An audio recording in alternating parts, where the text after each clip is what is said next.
السلام علیکم پیارے دوستو، ہمارے پیارے نبی کریم صلی اللہ علیہ وسلم کی دو پیارے حدیث آپ کے سامنے پیش کروں گا۔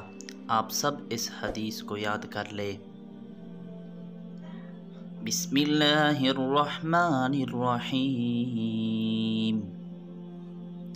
حضرت ثوبان رضی اللہ عنہ سے روایت ہے، رسول کریم صلی اللہ علیہ وسلم نے فرمایا، مریض کی عیادت کرنے والا واپس آنے تک جنت کے باغ میں رہتا ہے۔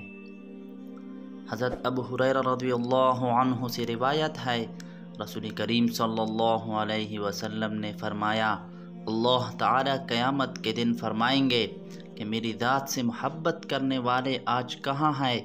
آج میں انہیں عرش کے سائے میں رکھوں گا۔